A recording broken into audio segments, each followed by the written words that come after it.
देखिए,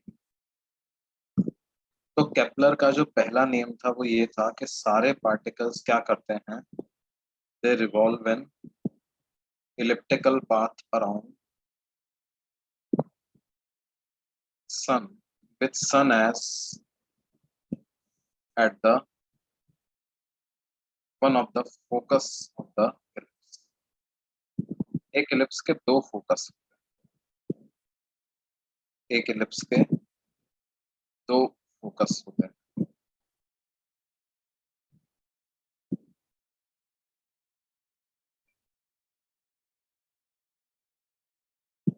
to a होती है length of major axis,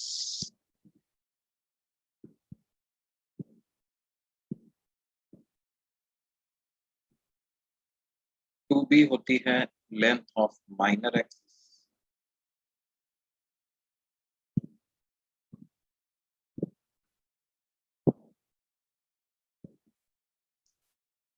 e square बराबर होता है 1 minus b square by a square. E को बोलते हैं इसेंट्रिसिटी।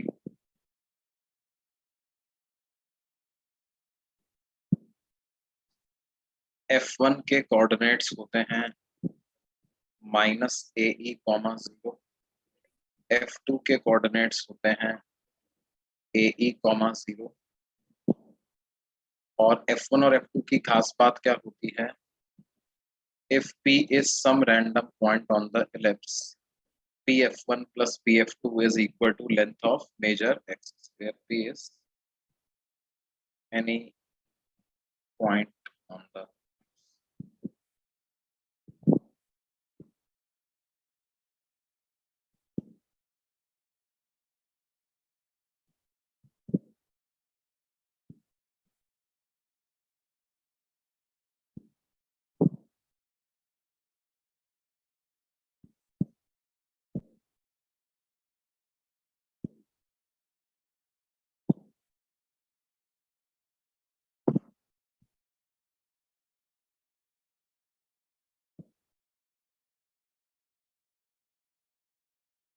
और सन जो होता है वो, उस सन का सेंटर लाई करता है एट वन ऑफ द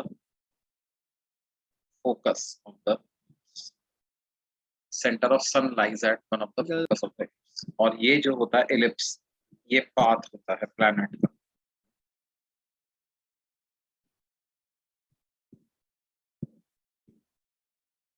तो फोकसेस की पोजीशन कैसे डिसाइड होती है,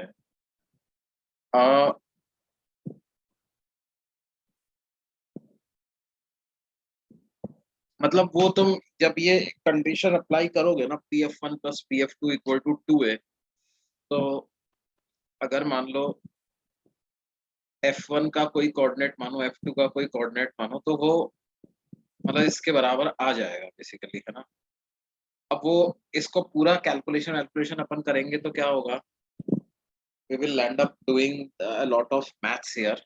तो इतना ध्यान रखो तुम इसको, ठीक है।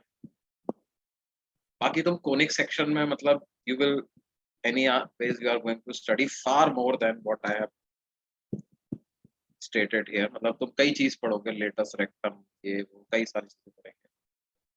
इसेंट्रिसिटी बेसिकली क्या होता है बेटे, इसेंट्रिसिटी जो है वो it is a constant for every ellipse, a constant for an every ellipse.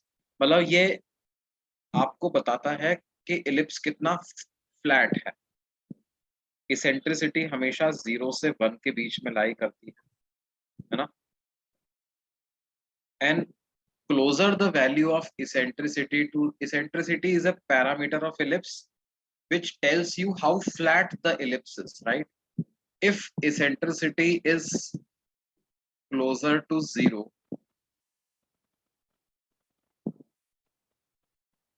Zero के करीब है, इसका मतलब क्या है, B is almost equal to A, इसका मतलब ellipse is round,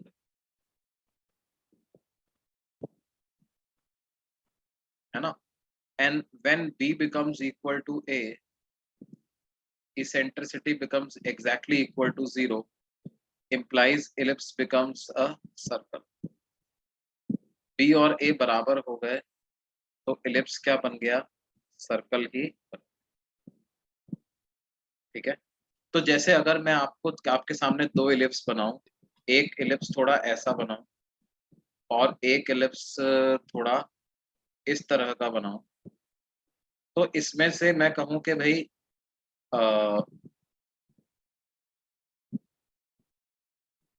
दोनों इलिप्सेस में से ये लेफ्ट वाले की इसेंट्रिसिटी E1 है, राइट वाले की E2 है, तो आप बता सकते हो कौन सा बड़ा होगा,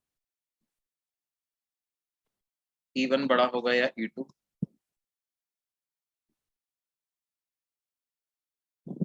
E2 बड़ा होगा, है ना।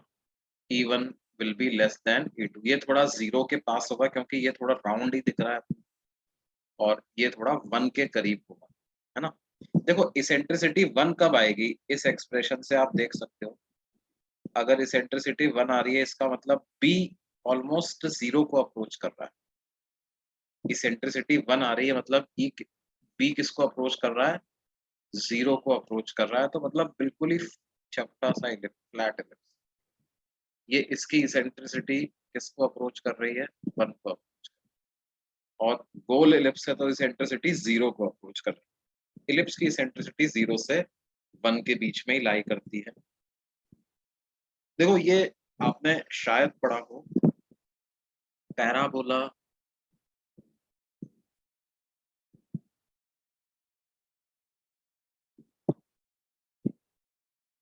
Ellipse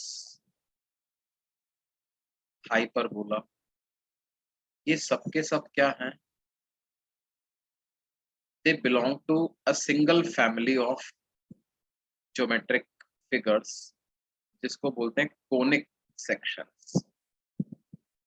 they are all, they belong to single family, उसको क्या बोलते हैं, कोनिक सेक्शंस उनको बोलते हैं। They belong to single family and they are called as conic section.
If ellipse can be converted into circle by making equal, then circle should also belong to conic section family. Yes, yes, circle is nothing but an ellipse. Circle भी क्या है, एक ellipse he. Circle is a special ellipse with b is equal to a, ठीक है। Circle भी एक ellipse ही है, in fact circle circle को इसलिए नहीं लिखते अलग से क्योंकि वो इलिप्स ही होता है। इनफैक्ट इसमें एक पेयर ऑफ स्ट्रेट लाइन भी आता है। Pair of straight line also belong to family of conic section. देखो कोनिक सेक्शन मतलब क्या है, आपने एक कोन लिया, उसको अलग अलग तरह से कट करो आप, you cut it from using different planes. तो इस तरह के प्लेन से अगर इसको कट करोगे तो क्या बन जाएगा, क्या ये सर्कल ही बन जाएगा? और अगर ऐसा प्लेन लेके कट करोगे इस तरह, तो फिर आपको क्या मिलेगा, एक इलिप्स। ठीक है, ऐसे हाँ सीधा सर। कट किया, बेस के पैरेलल प्लेन से कट किया तो सर्कल, और किसी एंगल वाले प्लेन से कट किया तो क्या बन जाएगा, इलिप्स। उसी तरह से अलग अलग तरीके से कट करते हैं तो अलग अलग टाइप का फिगर आपको बन जाता है ना? यूं ऐसे, और ऐसा ऐसा आप ले लो, इस तरह से कट कर दो, तो यहाँ पर जो फिगर बनेगा वो that will become a parabola. ये होते हैं, खैर ये मैथ्स में आप अभी मैं आपको इतनी बात बता रहा हूँ, ये समझ में आया सबको? अब देखो प्लैनेट जो है, क्या प्लैनेट की सन से डिस्टेंस कांस्टेंट रहती है क्या? सन के सेंटर से प्लैनेट की डिस्टेंस कांस्टेंट रहती है? No sir. Distance of planet from sun, does it remain constant? It of course does not remain constant. जैसे कभी प्लैनेट यहाँ पहुंचा तो इतनी डिस्टेंस है, फिर यहाँ पहुंच गया, फिर ऐसे हो गई, फिर इस तरह से, फिर ये हो गया, फिर ऐसा हो गया।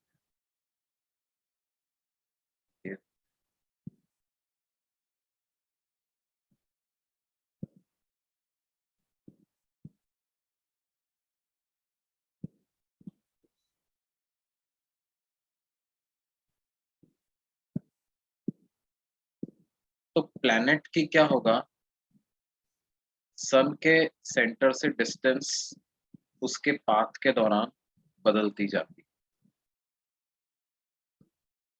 जब प्लैनेट सबसे क्लोजेस्ट होता है ना, सबसे क्लोजेस्ट होता है, ये वाला, ये वाला पोजीशन, इस पोजीशन को बोलते हैं पेरिजी और पेरीहेलियन।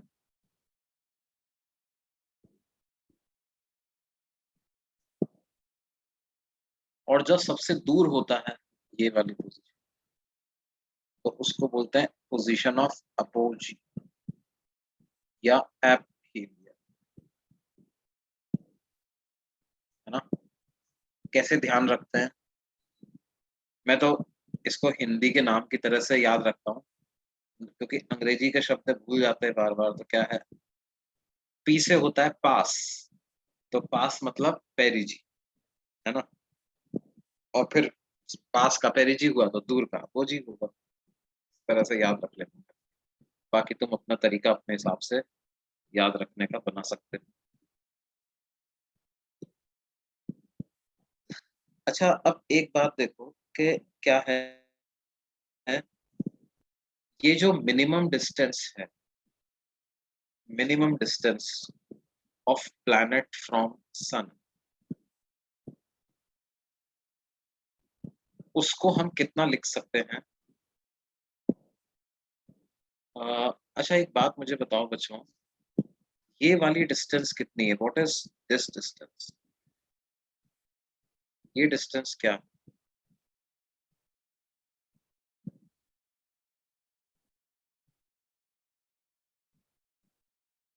ए है, this distance is a, semi major axis. And what is this distance, ये वाली डिस्टेंस कितनी?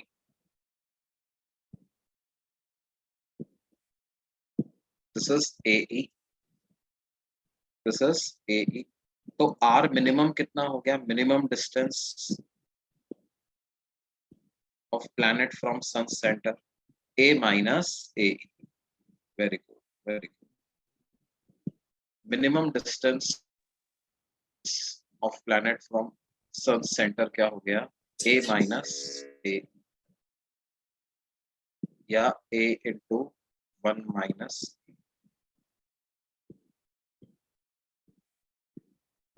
उसी तरह से अगर कभी हमें मैक्सिमम डिस्टेंस की जरूरत पड़े तो वो कैसे निकालेंगे बच्चों?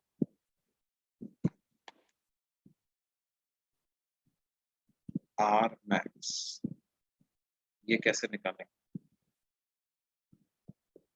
आर मैक्स का मतलब हो गया, देखो पिछले पेज पे जाकर देखें तो सन के सेंटर से मैक्सिमम डिस्टेंस, ये पूरी हो गई आर, है ना। अब इतनी डिस्टेंस है ए, और ये वाली डिस्टेंस है कितनी, ए ई, तो ए प्लस ए, आर मैक्स की वैल्यू हो जाएगी ए प्लस ए, या आर मैक्स को लिखेंगे ए इंटू 1 प्लस ए इंटू 1 प्लस, ये हो जाएगा आर।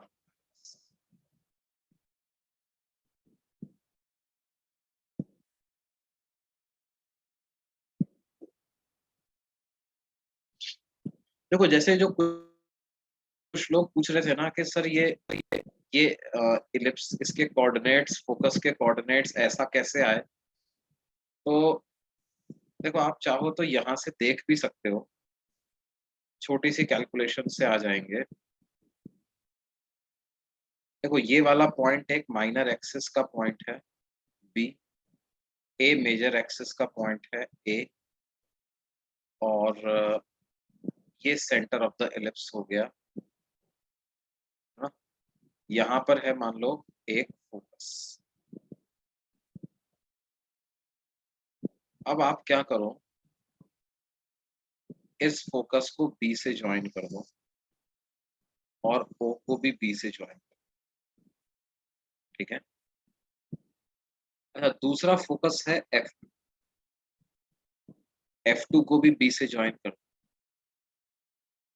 तो एक बात मुझे बताओ, F1B प्लस F2B ये कितना होना चाहिए? इलिप्स पे लाई करने वाले किसी भी पॉइंट का F1 और F2 से डिस्टेंसेस का सम कितना होता है? 2a होता है। तो this distance is 2a, and because B is a symmetric point, मैं मान रहा हूँ कि ये OB distance minor semi minor axis की लेंथ के बराबर है। तो क्या F1B और F2B बराबर होंगे, ऐसा भी लिख सकता हूँ, क्योंकि ये सिमेट्रिक पॉइंट है तो ये दोनों आपस में बराबर भी होंगे। बाकी किसी पॉइंट के लिए तो ऐसा नहीं बोल सकते, लेकिन माइनर एक्सिस वाले पॉइंट के लिए तो बोल सकते हैं। इसका मतलब F1B की वैल्यू a के बराबर आ गई। F1B की वैल्यू किसके बराबर आ गई? a के बराबर, तो ये a हो गया। अब ट्राइंगल OF1B को अगर आप देखोगे तो ये एक राइट एंगल ट्राइंगल है, तो OF1 की जो वैल्यू आ गई वो कितनी आ गई? Under root of a square minus b। OF1 आ गया under root a square minus b square, यानी कि ऐसा आ गया, है ना। अच्छा, यहाँ से a स्क्वायर कॉमन ले लें तो a बन के बाहर आ जाएगा, अंदर रह जाएगा 1 minus b square by a square, और under root 1 minus b square by a square ही तो e होता है। तो OF1 की वैल्यू क्या आ गई? a, है ना। तो F1 और F2 के कोऑर्डिनेट्स क्या आ गए? माइनस ए और प्लस।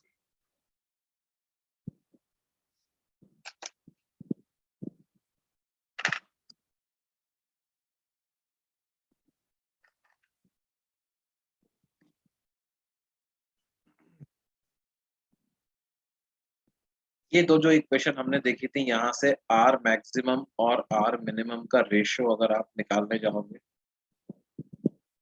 तो वो 1 plus E upon 1 minus E के बराबर आ जाए।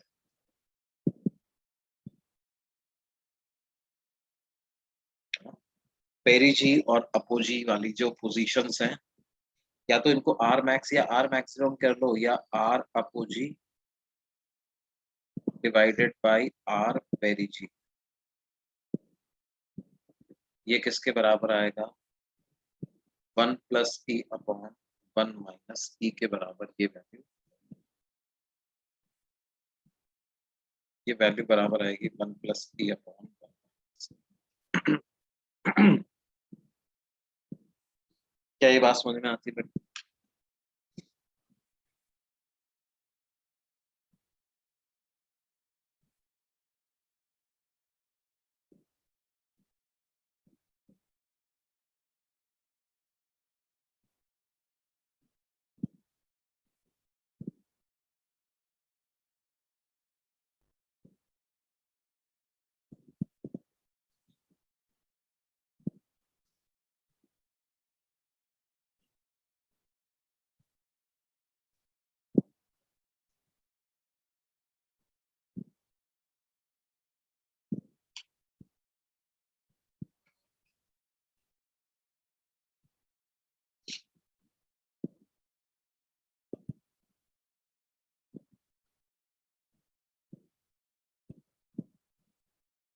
आर मैक्स और आर मिनिमम की वैल्यू कैसे आई, ये शॉर्ट में बता सकते हो? ये तो बताया तो था मैंने भाई। यार ये पूरी डिस्टेंस है ए, और ये डिस्टेंस है ए ई, तो ये आर मिनिमम हो गया ना। क्या हो गया? ए माइनस ए ई, और आर मैक्सिमम ये वाली डिस्टेंस हो जाएगी। तो ये है ए, तो आर मैक्सिमम हो जाएगी ए प्लस। ठीक है,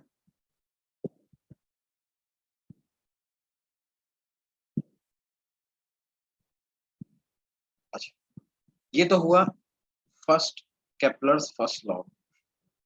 अब हम बात करते हैं Kepler's second law of planetary.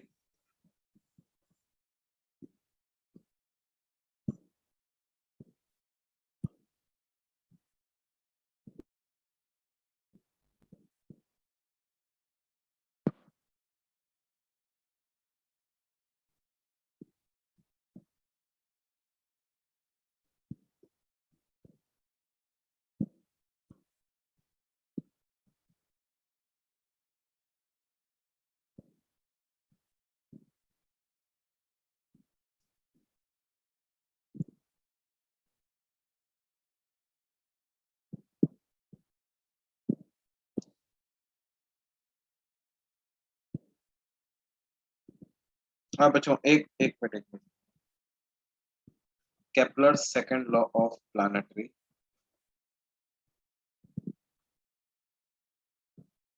ये सेकंड लॉ क्या कहता है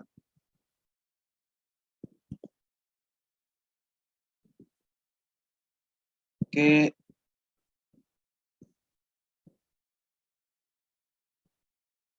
motion of planets is such that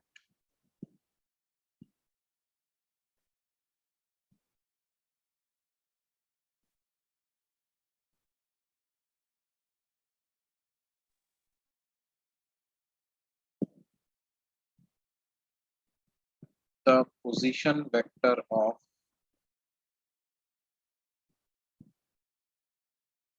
any planet with respect to the center of the sun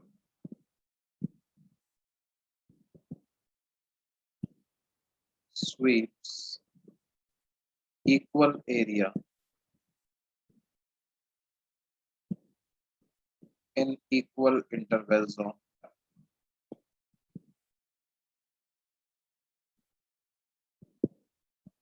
sweeps equal area in equal intervals of। मतलब ये मान लो सन है, और सन का सेंटर यहाँ पे है, तो जैसे जैसे प्लैनेट घूम रहा है उसका पोजीशन वेक्टर भी सन के रेस्पेक्ट में घूम रहा है। और ये क्या बोल रहे हैं? ये घूम रहा है तो ऑफ कोर्स कुछ एरिया वेक्टर स्वीप कर रहा है ना। तो इनके कहने का मतलब क्या है कि जैसे इसने मान लो किसी t1 टाइम पे ए पोजीशन पे था और t1 plus delta T time पे बी पोजीशन पे पहुंचा, तो इसने कुछ एरिया स्वीप किया, ये एरिया इसने स्वीप,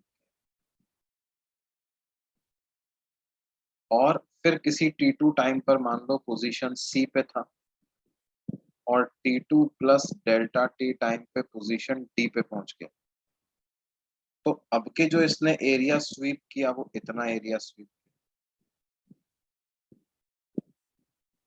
तो इनके कहने का मतलब क्या है कि डेल्टा, कभी प्लैनेट सन से पास होता है कभी सन के दूर होता है, लेकिन अगर आप टाइम इंटरवल सेम रखते हो, if the time interval is same, तो एरिया जो स्वीप करेगा वो भी सेम होगा, है ना। यानी कि ये दोनों एरिया बराबर होंगे, इसको एरिया को A1 कहूँ, इसको A2 कहूँ, तो A1 will be equal to sweeps equal area in equal interval of time, या इसको दूसरे तरह से यूं कहें तो D A by D A is area swept in D T time, area swept in D T time. तो area swept in D T time जो है, अगर वो डी ए है तो एक सेकंड में कितना एरिया स्वेप्ट स्वीप किया, D A by D T. तो ये D A by D T जो होता है ये कांस्टेंट होता है, इसको एरियल वेलोसिटी भी कहते हैं। एरियल एरिया जिस रेट से स्वीप हो रहा,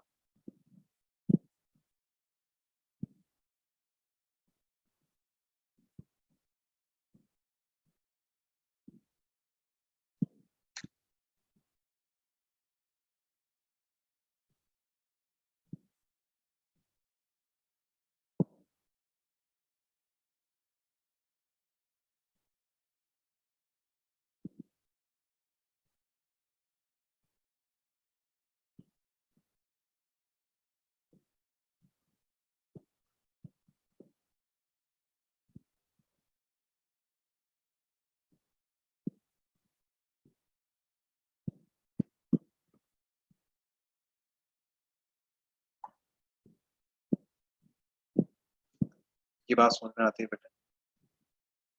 अब जाहिर सी बात है कि देखो, एरिया को बराबर रखने के लिए क्या होगा, जब प्लैनेट सन के पास में है तो उसको इलिप्टिकल पाथ के अलोंग ज्यादा डिस्टेंस कवर करनी पड़ेगी, और जब दूर चला जाएगा तो कम डिस्टेंस कवर करनी पड़ेगी, है ना। इसका मतलब क्या है, इसका डायरेक्ट इम्प्लीकेशन ये है कि that is speed of planet increases when it is closer to the sun, ठीक है, when it is closer to the sun। अब देखो, मानो कि ये किसी समय पर प्लैनेट की सन के सेंटर से डिस्टेंस है, और इस इंस्टेंट पर वेलोसिटी वेक्टर कुछ टेंजेंशियल डायरेक्शन में, इस डायरेक्शन में है वेलोसिटी वेक्टर, तो ये वाली लेंथ जो आ जाएगी, ये कितनी आ जाएगी, वी डी टी के बराबर ये लेंथ आ जाएगी। डी टी टाइम में V D T distance cover किया है, तो हम ये जो एरिया है, इस एरिया को लगभग ट्राइंगल सा मान करके half into area of base into height, इस हिसाब से कैलकुलेट कर सकते हैं। अब half into length of base, half into base into height, तो बेस तो आर ही हो जाएगा। और हाइट अगर इसकी लिखनी है तो वो कैसे लिखेंगे, देखो भाई, इसकी वेलोसिटी वेक्टर और पोजीशन वेक्टर के बीच में एंगल मान लेते हैं, है कितना, फाइव, तो ये भी एंगल फाइव हो जाएगा। तो हाइट हो जाएगी B D T sine five, B D T sine. अब देखो इसको dt को तो आप LHS में ले जाओ, तो dA बाई dt की वैल्यू क्या होगी, R V sine five by two. और इसको थोड़ा मैनिपुलेट करने के लिए मास से मल्टीप्लाई कर दो और मास से डिवाइड कर दो। अब ये M V R sine five basically क्या हो गया, इसका एंगुलर मोमेंटम। तो dA बाई dt बराबर हो गया L अपॉन 2m के। dA बाई dt किसके बराबर हो गया, L अपॉन 2m। तो ये कहना कि मास तो प्लैनेट का कांस्टेंट रहेगा ही सही, ये कहना कि dA बाई dt कांस्टेंट रहेगा, it is same as saying that angular momentum of planet about centre of earth, centre of sun, remains conserved.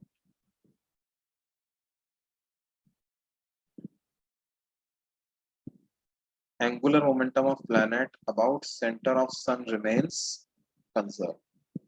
Angular momentum of planet about center of sun remains conserved.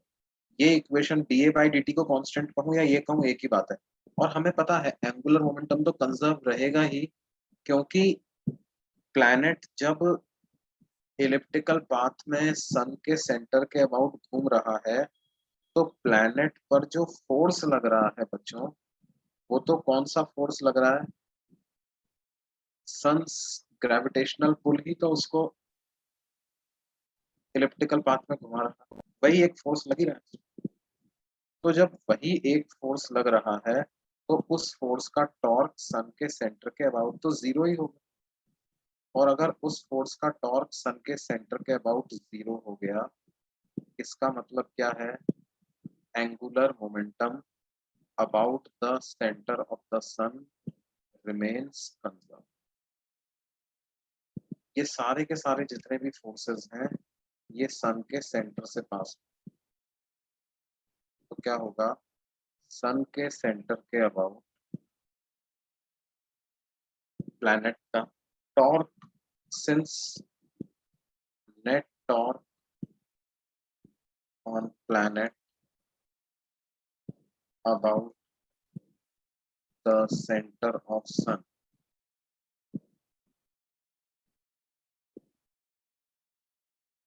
is zero, then it means angular momentum about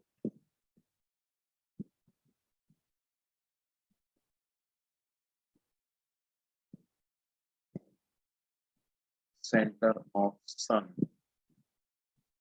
remains conserved.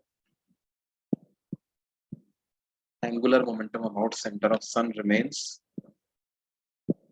Planet पर centre of sun के about net torque zero है, तो angular momentum about centre of sun remains conserve. ये बात समझ में आती।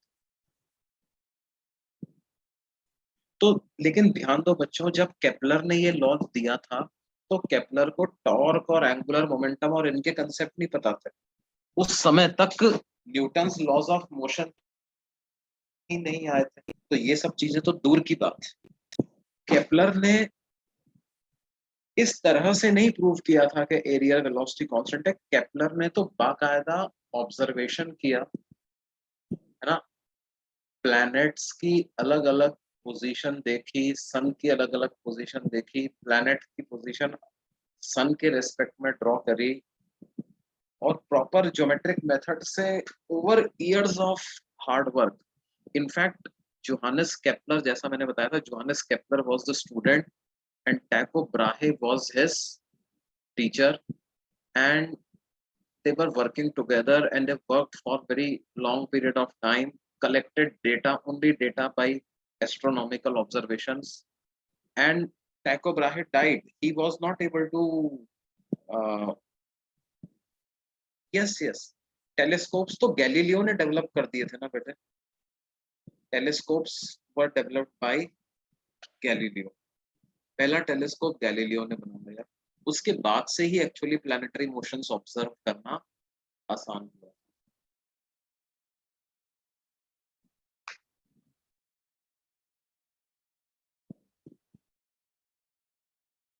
तो बात क्या है कि they collected data, on the basis of data they were able to prove this, उन्होंने डेटा निकाला और बाकायदा डेटा के बेसिस पर वो इस चीज पे पहुंचे, जो कि लेटर हम अब कंफर्म कर पा रहे हैं कि ये एंगुलर मोमेंटम को भी कंफर्म करता है ना, एंगुलर मोमेंटम कंजर्वेशन है ऐसा कहो या एरियल वेलोसिटी कांस्टेंट है ऐसा कहो, वो एक ही बात है, क्योंकि एरियल वेलोसिटी को हम L/2m के बराबर लिख सकते हैं। I can write aerial velocity as equal to L/2m. So if L remains constant, then obviously aerial velocity should also remain constant. And why is L constant? उसका fundamental constant क्या है?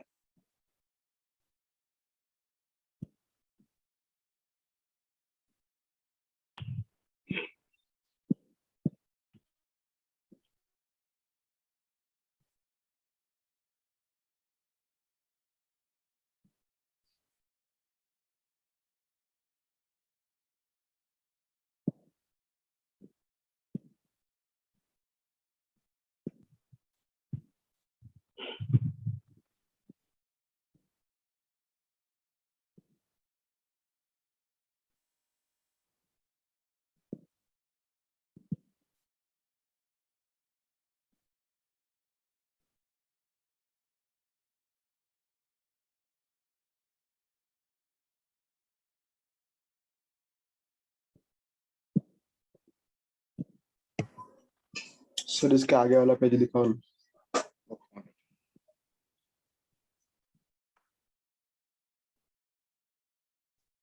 और ये हमें ध्यान भी रखना है कि एरियल वेलोसिटी dA/dt ये किसके बराबर है? L/,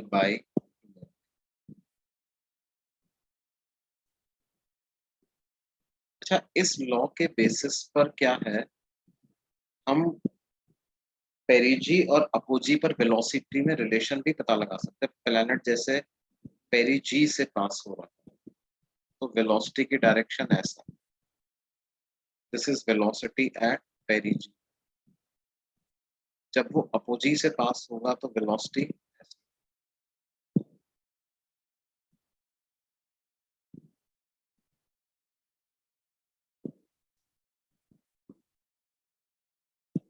इनके बीच में angle 90 degree,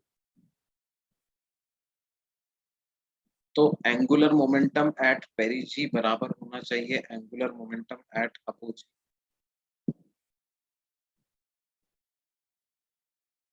angular momentum of perigee क्या लिखूं?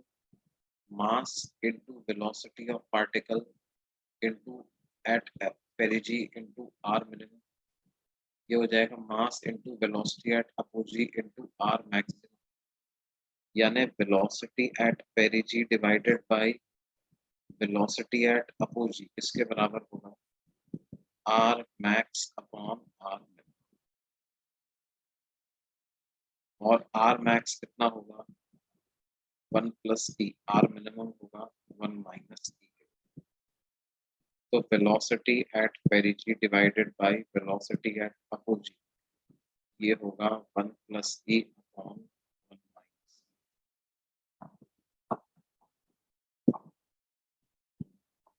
ये बात समझ में आती है।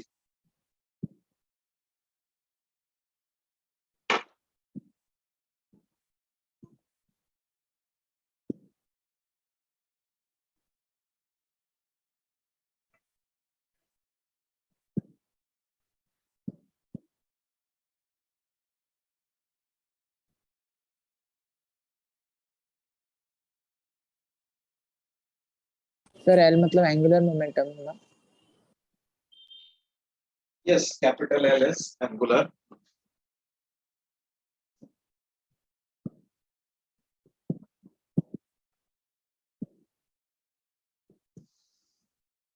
सर अगर यही अगर सेंटर में रहता तो कुछ डिफरेंस होता क्या सब क्या चीजों बेटे? में?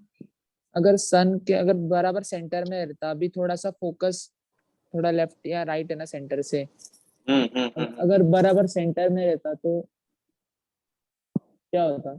नहीं तो मतलब क्या है, ये हो नहीं पाएगा, इलिप्टिकल पाथ नहीं हो पाएगा। इलिप्टिकल पाथ के लिए जरूरी क्या है? इलिप्टिकल पाथ के लिए जरूरी है कि जो फोर्स लगे वो फोकस से पास। अगर फोर्स फोकस से पास नहीं होगा तो पाथ इलिप्टिकल नहीं होगा, है ना। अगर फोर्स फोकस से पास नहीं हो रहा है तो पाथ इलिप्टिकल हो ही नहीं सकता। सर तो ये सिर्फ अपने सोलर सिस्टम के लिए है या फिर वर्ल्ड मतलब यूनिवर्स में जितने भी सब रहेंगे उन सब? सबके लिए, सबके लिए, सबके लिए। नाउ अभी देखो क्या है, देखो न्यूटन के लॉ का फायदा क्या हुआ, उसने कहा कि यार देखो सेम लॉ गवर्न कर, G m1 m2/r² टाइप का ही लॉ लग रहा होगा, वहां भी एंगुलर मोमेंटम कंजर्वेशन करने की जरूरत पड़ेगी इलिप्टिकल पाथ के लिए, तो वहां भी होना चाहिए ऐसा। ऑब्वियसली मतलब आपको क्या है, लॉ यही प्रिडिक्ट करता है, that is the prediction of the law, until unless अब उस सिस्टम में कोई और टाइप के फोर्स ना लगने लगते हैं तो अलग बात।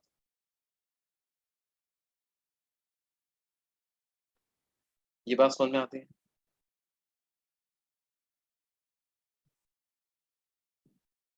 तो ये हमारा क्या है, जैसे देखो इस कुछ क्वेश्चंस इस पे बनते हैं, है ना। कुछ तो जैसे छोटे ऑब्जेक्टिव क्वेश्चन टाइप के बनते हैं। कैसे? मान लो आपको कहा जाए कि भैया ये पाथ है ना, इलिप्टिकल पाथ है, और इस इलिप्टिकल पाथ में अ, ऐसा हो रहा है कि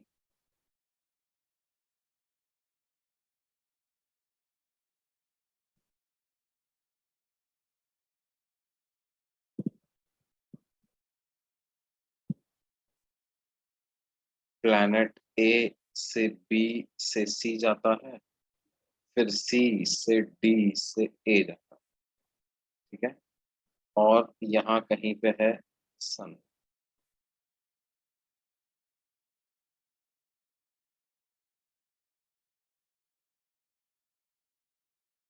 ए से बी से सी जाने का टाइम जो है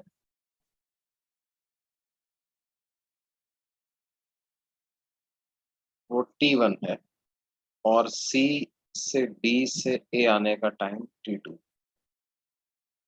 तो हमें चार ऑप्शन दिए गए हैं।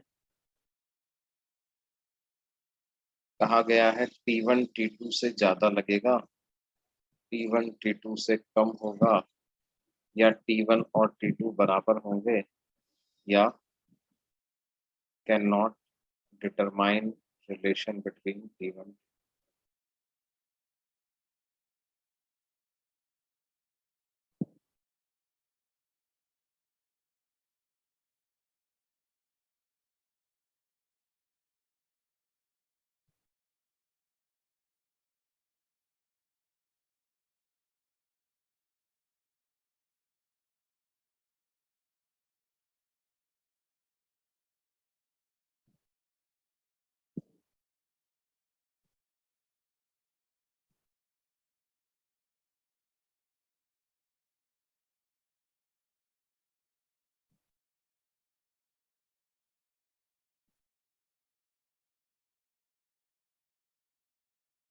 गुड गुड गुड गुड, सही आंसर आया है। कई लोगों ने, ज्यादातर लोग ने सही बताया, एक बच्चे का बस गलत हुआ है।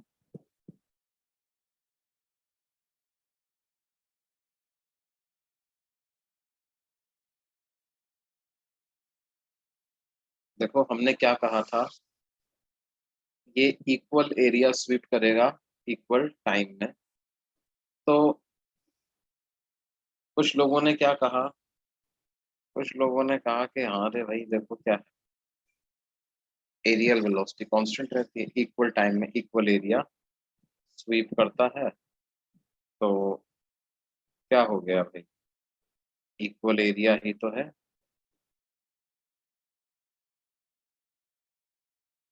ए से बी से सी गया तो एरिया इतना है, और सी से डी से ए गया तो एरिया इतना है। दोनों एरिया बराबर तो हैं, तो टाइम भी बराबर होगा, है ना। लेकिन मैंने इस एरिया की बात नहीं करी थी। मैंने किस एरिया की बात करी थी?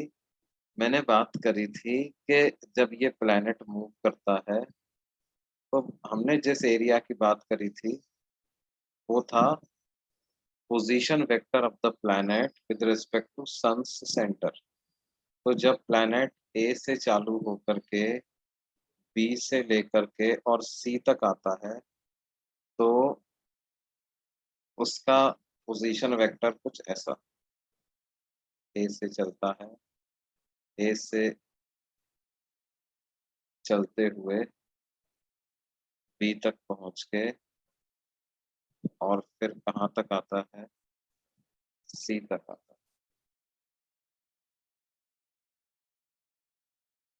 तो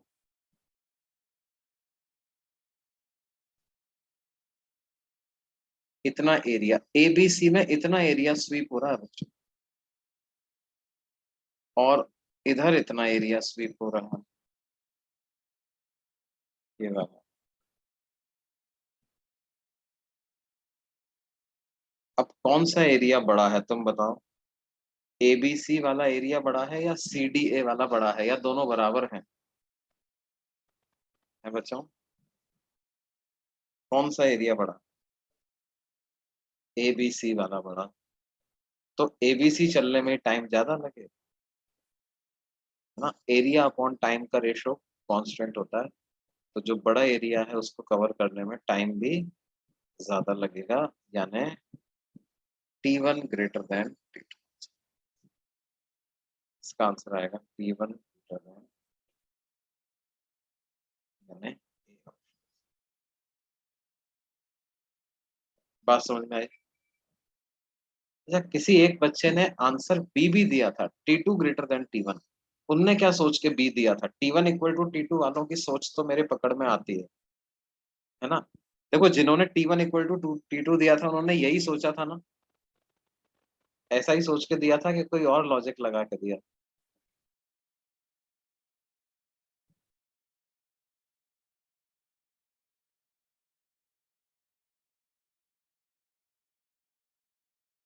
एक बच्चे ने answer T2 greater than T1 भी दिया था।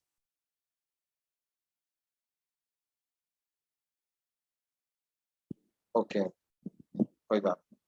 देखो, एक और लॉजिक से इसका आंसर पता जा सकता है कि एक बात बताओ, जब प्लैनेट ए बी सी वाले पाथ में चलेगा और सी डी ए पाथ में चलेगा तो डिस्टेंस बराबर बराबर चलेगा। Distance travelled in A B C is same as distance travelled in C D ए।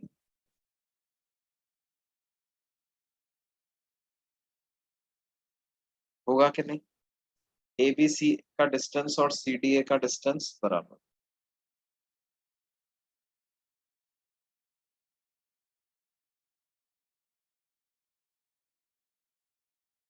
अच्छा, स्पीड कहाँ धीरे होगी? दोनों में से स्पीड कहाँ कम होगी? एबीसी वाले रास्ते में आपस में कंपैरिजन करना है। तो एबीसी वाले में जो स्पीड होगी वो सीडीए के पास से कम होगी, क्योंकि जब पास होता है तो स्पीड ज्यादा होती है, दूर होता है तो स्पीड कम होती है, तो डिस्टेंस बराबर है। और एबीसी में स्पीड कम है तो टाइम एबीसी का ज्यादा होगा, टाइम एबीसी का सीडीए से। ऐसा भी सोच के अपन लिख सकते हैं। ठीक है बच्चों, सर आप स्पीड का वापस बता सकते हो? स्पीड के बारे में हमने बताया था ना, जब सन के पास में रहता है, इस रीजन में रहता है तो स्पीड इसकी ज्यादा होती है। एंगुलर मोमेंटम कंजर्व करना है ना अपने को, एम वी आर होता है, तो आर कम हो गया तो वी को बढ़ाना पड़ेगा, और जब इधर रहेगा सन से दूर रहेगा तो स्पीड इसकी कम रहती है ना।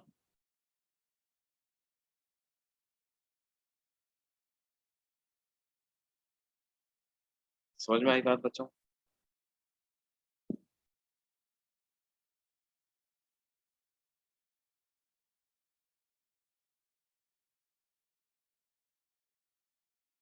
समझ में आया बच्चों? आंसर इसका क्यों ए होगा?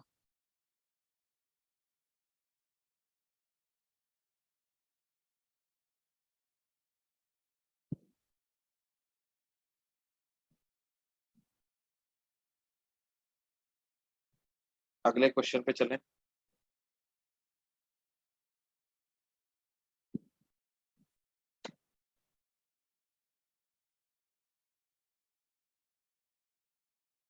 देखो, जैसे मान लो हमसे कहा जाए कि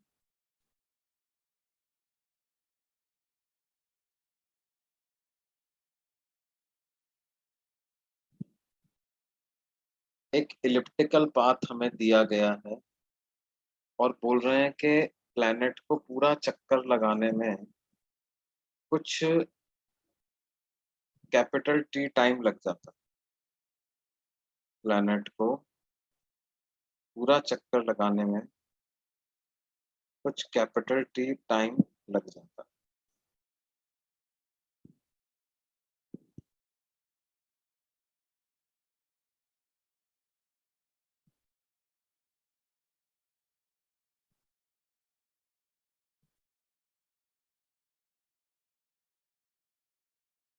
एक मिनट बेटा, मैं क्वेश्चन का थोड़ा सा डेटा देख रहा हूँ, क्योंकि वो डेटा मिल जाएगा तो थोड़ा कैलकुलेशन अच्छी होगी, वरना वेरिएबल के टर्म्स में भी निकाल। चलो वेरिएबल के टर्म्स में कर लो। मान लो हमसे कहा जा रहा है क्या कि this is the elliptical path, और time period of one revolution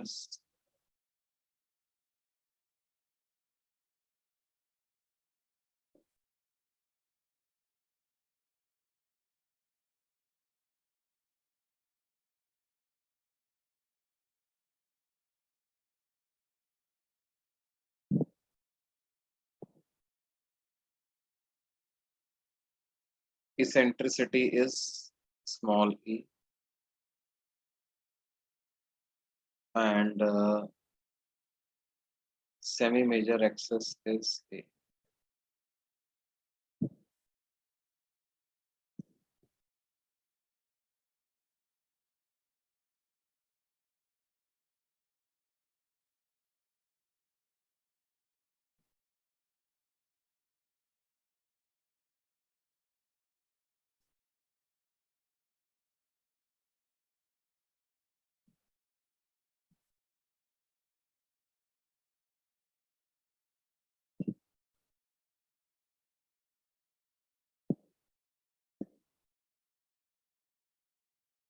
ए से बी से सी जाने में कितना टाइम लगेगा, ये हमें पता लगाना।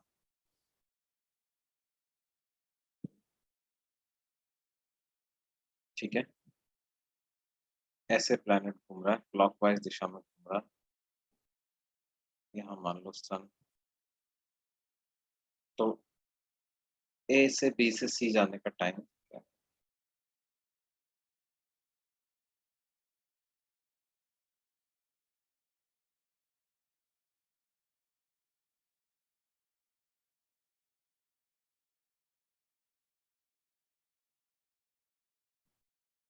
ट्राई करना चाहते हो बच्चों इस क्वेश्चन को कि मैं हाँ बता दूं? सर। करो।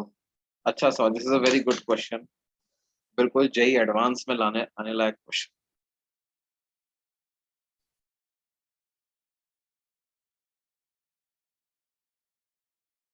अच्छा, वैसे मैं एक बात तुम्हें बता दूं कि एरिया ऑफ इलिप्स होता है pi a b. Area of ellipse क्या होता है? पाई ए बी होता है।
एक बच्चे का आंसर आया यार, सही लग रहा है मेरे को।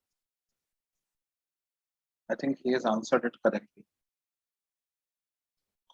देखो मैं बताता हूँ। जो बेसिक कंसेप्ट हम इसमें लगाने वाले हैं ना, क्या लगाने वाले हैं,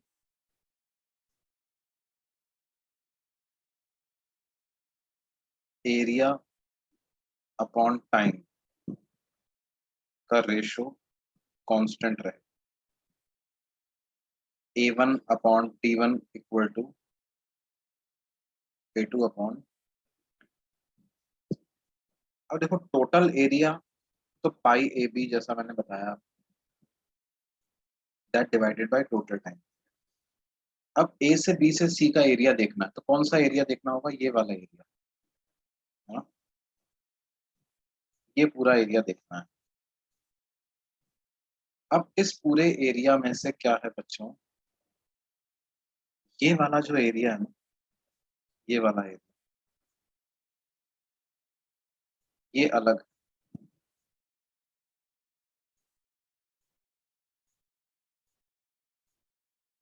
ये एरिया अलग। ये तो कितना है, ये है पाई AB बाई,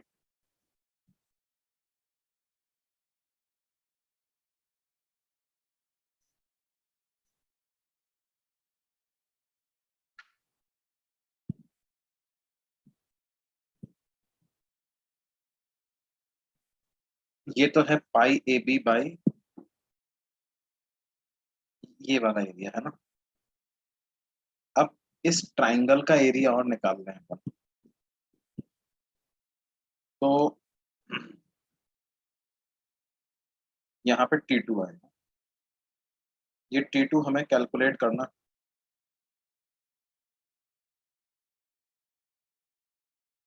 अब A2 कैसे निकालोगे, पाई AB बाई 2 में एरिया ऑफ ट्राइंगल ऐड कर दें तो वो हो जाएगा हाफ इंटू बेस, है ना। बेस क्या है, ये वाली लंबाई, ये पूरी लंबाई, ये बेस हो गया, तो वो हो गया 2B, half into base into height. तो हाइट क्या हो जाएगा, ये हाइट हो जाएगी, है ना। ये हाइट क्या होगी, A into E, height AE, half into base into. तो ये AB से AB कैंसिल हो जाएगा और ये 2 से 2 कैंसिल हो जाएगा। तो पाई बाई टी की वैल्यू कितनी आ गई, pi by 2 plus E divided by T2। तो T2 कितना हो जाएगा, T2 हो जाएगा पाई by 2 plus E divided by pi, यानी इंटू कैपिटल ये वैल्यू, या T2 को आप लिख सकते हो कितना, 1/2 plus E by pi. Sir हाँ बेटे, सर हाँ बोलो बोलो बेटे। अरे ये सर आपका आवाज आवाज अटक रहा है, मतलब अपन A1 अपॉन T1 के बाद जो आपने बोला कुछ सुनाई नहीं दिया। अच्छा, ये अभी एक और आवाज किसकी आ रही है?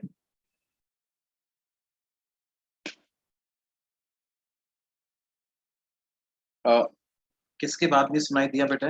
देखो मैं फिर से रिपीट कर देता हूँ पूरा मैंने क्या किया। एरिया अपॉन टाइम का रेशियो को कांस्टेंट कर दिया मैंने।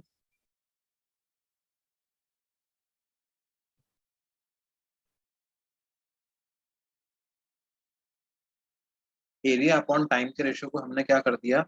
कांस्टेंट, है ना।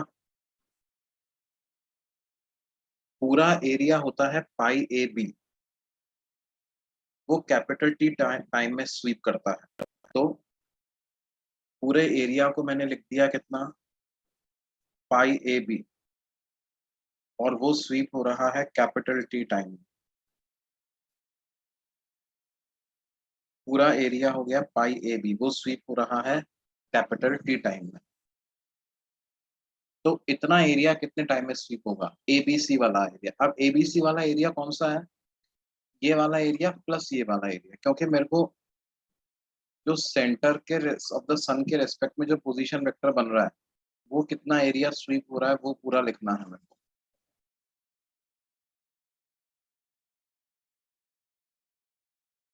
तो ये जो ग्रीन कलर में जो एरिया मैंने बनाया है वो तो half of area of ellipse आ जाएगा, तो पाई ए बी बाई 2।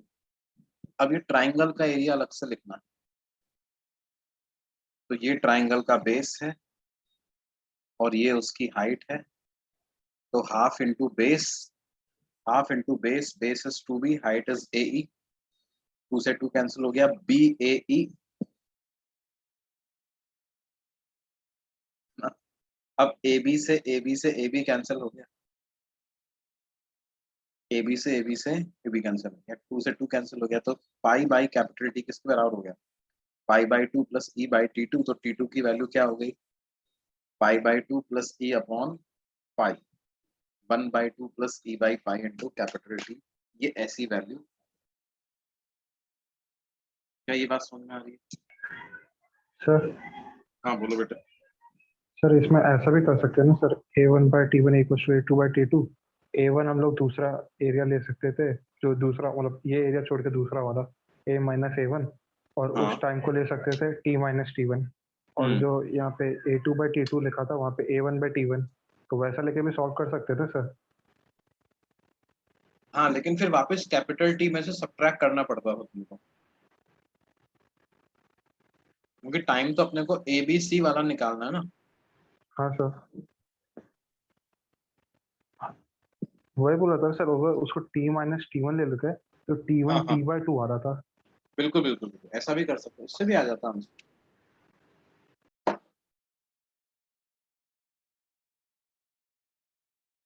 आई बात सुनना, उससे भी आ जाता है, यस सर। बिल्कुल आ जाएगा, उससे भी आ जाएगा।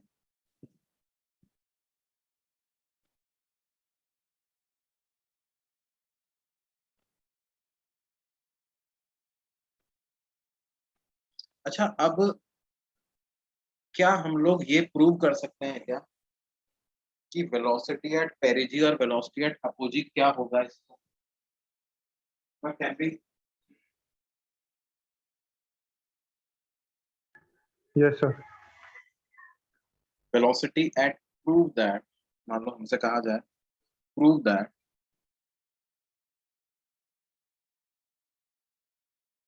velocity of planet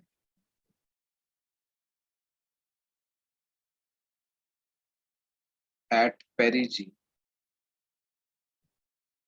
is equal to under root g mass of sun by a into 1 plus e upon 1 minus e, and velocity at apogee is equal to under root g mass of sun by a into 1 minus e upon 1 plus।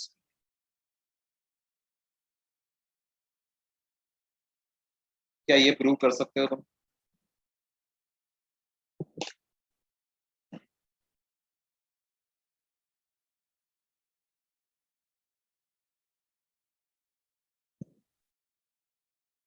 देखो hint मैं देता हूं तुमको,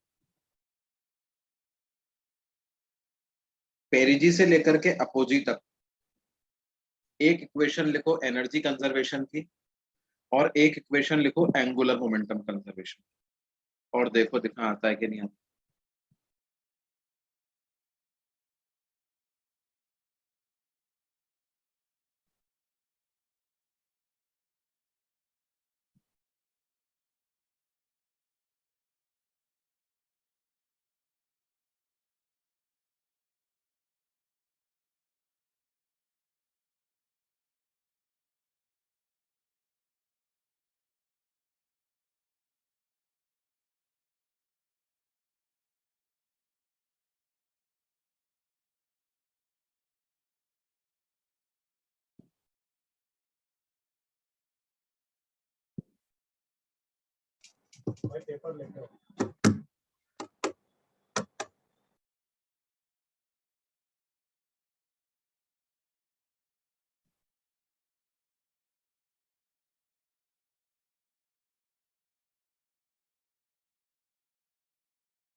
आया क्या किसी का भाई? हो गया बेटे, प्रूव हो गया ये वाला?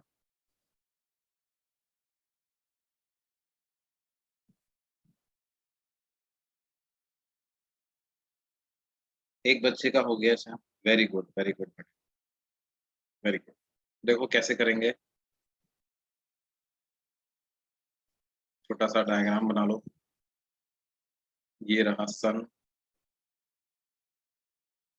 ये पेरिजी, ये अपोजी, यहाँ पर वेलोसिटी मान लेते हैं बीपी, यहाँ वेलोसिटी मान लेते हैं बीए, और एक इक्वेशन लगाते हैं एनर्जी कंजर्वेशन की। पहले linear momentum conserve m into VP into are minimum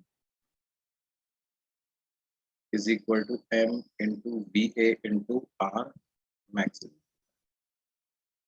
तो m से m कैंसिल हो गया, वी ए की वैल्यू आ गई VP into are minimum upon R max. एक इक्वेशन तो ये बन गई सर, एक इक्वेशन एनर्जी कंजर्वेशन की बन minus g mass of sun into mass of planet divided by r minimum plus half m velocity at apogee का square is equal to minus g mass of sun mass of planet upon r maximum plus half m velocity at perigee का square। तो ये cancel और velocity at apogee की value को put कर दूं,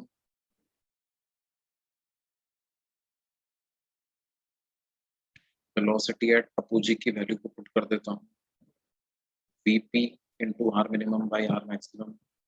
तो VP square into are minimum का square upon 2 into are maximum का square equal to minus G M S by r maximum plus VP square by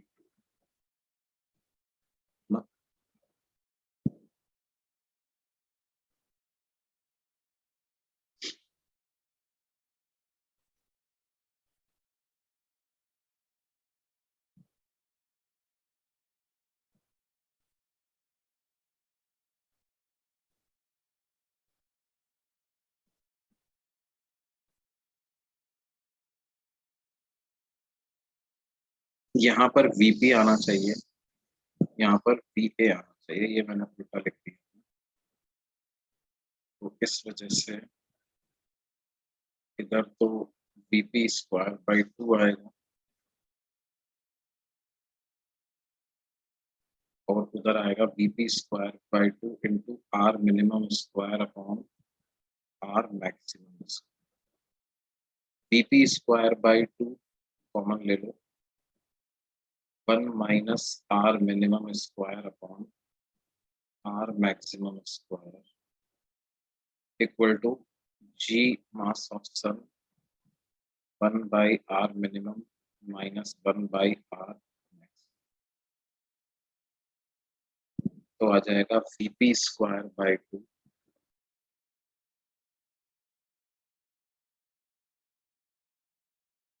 r maximum square minus R minimum square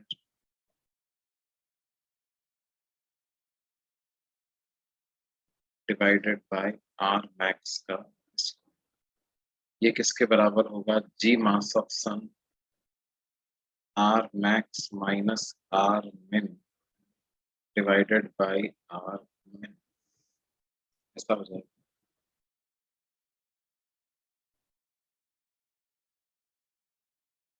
है ना।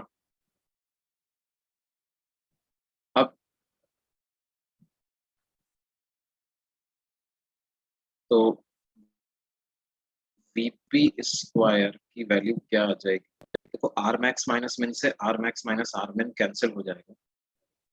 तो VP square को लिख दूंगा 2g mass of sun into, यहाँ पे denominator में आ जाएगा R max plus R minimum,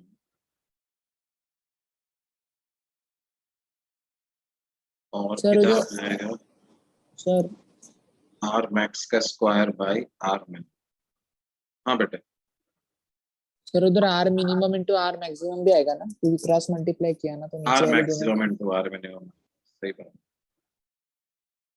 तो एक आर मैक्सिमम से एक आर मैक्सिमम कैंसिल हो जाएगा, तो यहाँ पर सिर्फ क्या बचेगा, आर मैक्सिमम, है ना।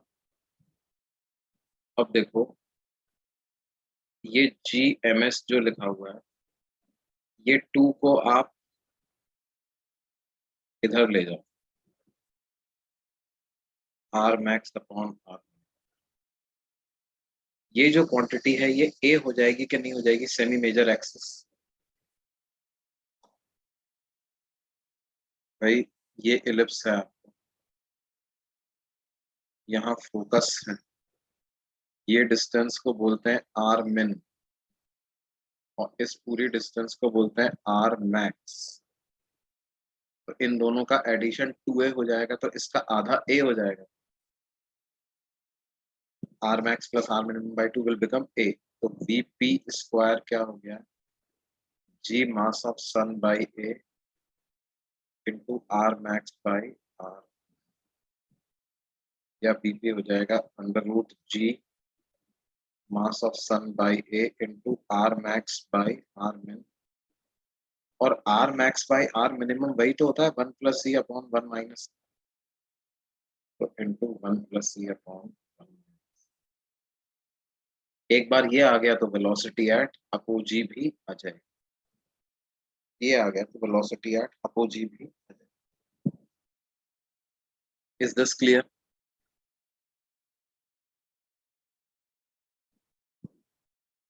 अब देखो बच्चों, यहां से हम आते हैं किस पर, third law, Kepler's third law.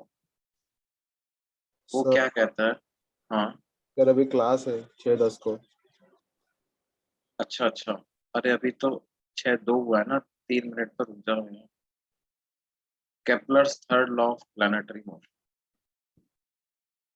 Third law में हम क्या करेंगे, वो कहता है कि भाई टाइम पीरियड जो होता है, it is directly proportional to semi major axis की पावर 3/2, या square of time period is directly proportional to cube of semi major axis. ये कैसे निकालें? देखो, D A by D T बराबर होता है एल बाई 2m के।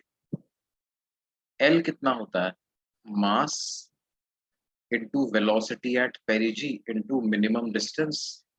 ये एंगुलर मोमेंटम ऐसा लिख सकते हैं, what is velocity at perigee, root G mass of sun by a into are maximum upon r minimum into are minimum. तो कितना हो गया, m into G mass of sun by a into are max into r. ये angular momentum हो गया। Angular momentum upon 2m करोगे तो कितना आ जाएगा, ये m यहाँ से चला जाएगा और आपके पास 1/2 बचेगा कि नहीं बचेगा बेटा? आपके पास बचेगा 1/, ये एंगुलर मोमेंटम। इसको हम a बाई कैपिटल T ऐसा लिख सकते हैं, इसको आप a बाई कैपिटल T लिख सकते हैं, d A by D t या capital A by capital T। तो ये आपके पास हो गया, हाँ, under root G mass of sun by a. R max into are minimum को क्या लिखें, आर मैक्स होता है a into 1 plus e, r minimum होता है ए इंटू 1 माइनस ई, तो ये हो जाएगा a square into 1 minus e square. और ए को क्या लिख देंगे, pi a b divided by capital T. ठीक है, अब देखो, एक ए को आप भले ही ऐसा ही एक ए को इस ए से कैंसिल कर दो, और या मत करो कैंसिल, इसको ऐसा ही लिखा रहने दो, है ना। कैंसिल मत कर दो, इसको नीचे a और यहाँ पे a स्क्वायर लिखा है, ये पूरी चीज क्या b स्क्वायर लिखी हुई है क्या? और इसका अंडर रूट लेंगे तो b आ जाएगा, तो इससे b कैंसिल हो, तो टाइम पीरियड की क्या वैल्यू आ जाएगी आपके पास, 2 पाई, यहाँ पर एक a है, यहाँ से a की पावर हाफ मल्टीप्लाई होगा, तो 2 पाई a की power 3/2 divided by under root g mass of sun, 2 pi a की power 3/2 divided by under root g into mass of sun. मतलब क्या पता चल गया हमें, टाइम पीरियड ऑफ रिवॉल्यूशन का square is directly proportional to cube of semi major, square of time period is directly proportional to cube of semi major. ये होता है Kepler's third law of planetary. ठीक है बच्चों, तो ये हमारा ग्रेविटेशन थ्योरेटिकली कंप्लीट हो गया है। इसके कुछ मिसलेनियस एग्जांपल्स हम लेंगे, थर्ड लॉ के एग्जांपल लेंगे।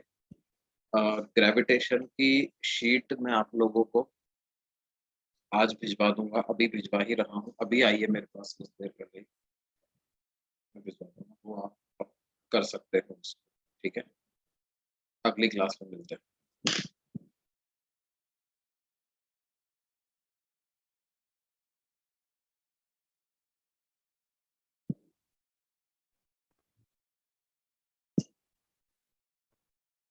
बात करते हैं।